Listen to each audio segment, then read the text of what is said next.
بسم اللہ الرحمن الرحیم. السلام علیکم اسٹوڈنٹس. میں ایک مشہور انڈسٹریلسٹ اینڈریو کارنیگی کا ذکر کرنا چاہتا ہوں. اینڈریو کارنیگی 1919 میں اس کا انتقال ہوا.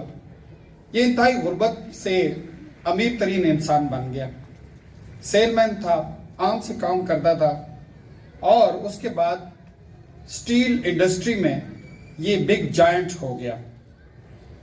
یہ کوئی اتنی بڑی بات نہیں ہے, لیکن اس کی زندگی کا دوسرا حصہ بڑا اہم ہے کہ اس نے امریکہ کے امیر ترین چند بندوں میں سے ایک تھا, لیکن اس نے اپنی 90% جائیداد جو ہے نا وہ فلاح کے کاموں پہ انویسٹ کر دی, لگا دی.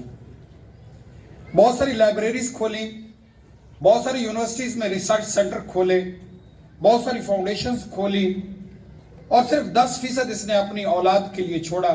باقی سب کچھ اس نے معاشرے کی فلاح پہ لگا دیا.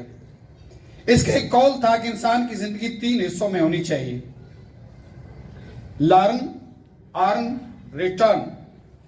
لرن آپ پڑھ رہے ہیں, کالجوں یونیورسٹیوں میں پڑھیں گے. لرننگ کا دور جا کے ختم ہو جاتا ہے, طالب علمی کا دور ختم ہو جاتا ہے. پھر ارن, پھر کمائیں, اور پھر ریٹرن, اپنے معاشرے کو لوٹائیں.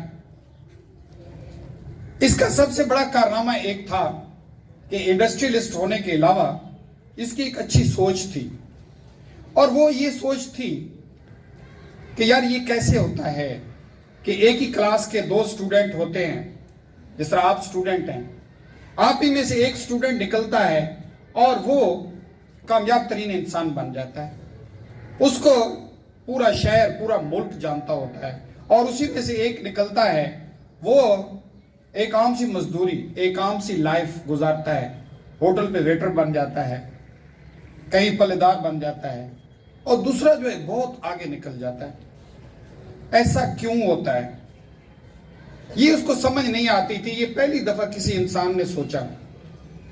پہلے لوگ سے تو سوچتے تھے کہ یار 2 درخت لگائے ہیں, 2 فصلیں کاشت کی ہیں, ایک فصل بہت اچھی ہوئی ہے, ایک فصل اچھی نہیں ہوئی, کیا وجہ ہو سکتی ہے؟ یہ تو سوچتے تھے.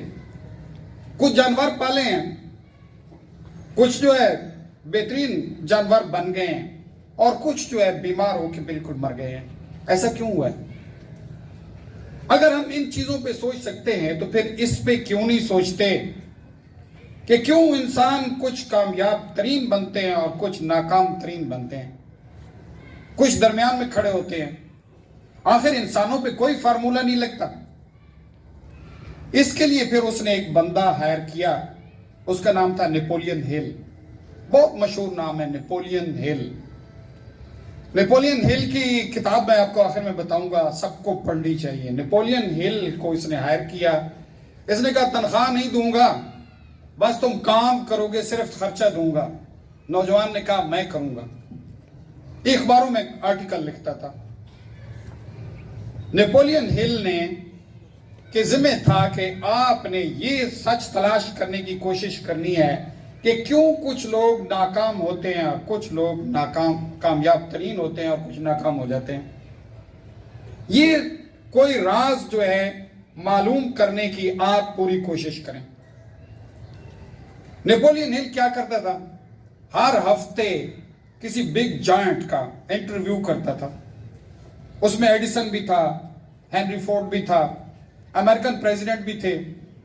وہ سارے اس کو ٹائم دیتے تھے کیونکہ ہینری فورڈ کا اس کے پاس اینڈریو کارنیگی کا اس کے پاس لیٹر ہوتا تھا.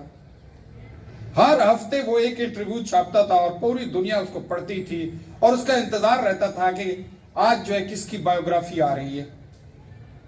وہ کوشش یہ کرتا تھا کہ یہ جاننے کی کوشش کریں کہ اس کامیاب بندے کی کیا عادات ہیں, یہ کس وقت اٹھتے ہیں, کیا کھاتے ہیں, کیا ان کی ہابیز ہیں, کیا یہ سوچتے ہیں, کیا یہ پہنتے ہیں, کیسے لوگوں سے یہ ملتے ہیں, تاکہ وہ یہ پتہ لگانے میں کامیاب ہو جائے کہ ان کامیاب لوگوں کے درمیان کون سی چیز ایک کامن ہے یا اس سے زیادہ کامن ہے, ایک جیسی ہیں, جو ان کو کامیاب بناتی ہیں.